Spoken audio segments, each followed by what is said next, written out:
that second. Here comes Buka, plays it across. Evander took a touch. This is Evander, and that's 2 for Cincinnati. Major league সকারের টানা 5 match জয়ের পর থামলো Lionel মেসির inter Miami.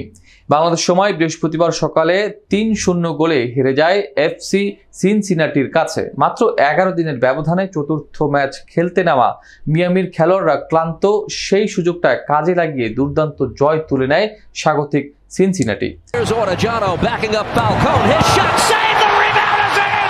সিনসিনাটির মাঠে শুরু থেকেই আক্রমণাত্মক ছিল স্বাগতিকরা। ম্যাচের 16 মিনিটে জেরার্ডো ভ্যালেনজুয়েলার বা পায়ের নিখুঁত শটে এগিয়ে যায় সিনসিনাটি। চলতি মৌসুমে এটি তার চতুর্থ গোল। প্রথমার্ধেই 7টি শট নেয় সিনসিনাটি, যার মধ্যে 4টি ছিল লক্ষ্যে।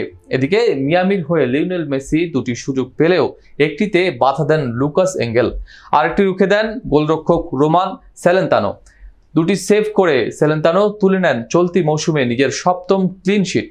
দ্বিতীয়ার্ধের শুরুতেই ব্যবধান বাড়ান ইভান্দার। এরপর 70 মিনিটে করেন নিজের দ্বিতীয় গোল। টানা 5 ম্যাচে গোল করে MLS-এ নতুন রেকর্ড গড়েছেন ব্রাজিলিয়ান এই মিডফিল্ডার। নিয়মিত মৌসুমে তার গোল সংখ্যা এখন 15।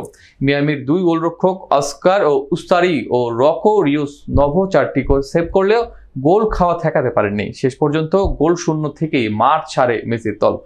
18 মের পর এই প্রথম নিয়মিত মৌসুমে হারল ইন্টার মিয়ামি। ম্যাচ শেষে কোচ ও খেলোয়াড়দের চোখে স্পষ্ট ক্লান্তির ছাপ। আর সিনসিনাটি ম্যাচটি জয় করে দেখালো প্রস্তুতি আর কৌশলের পার্থক্য কতটা বড় হতে পারে।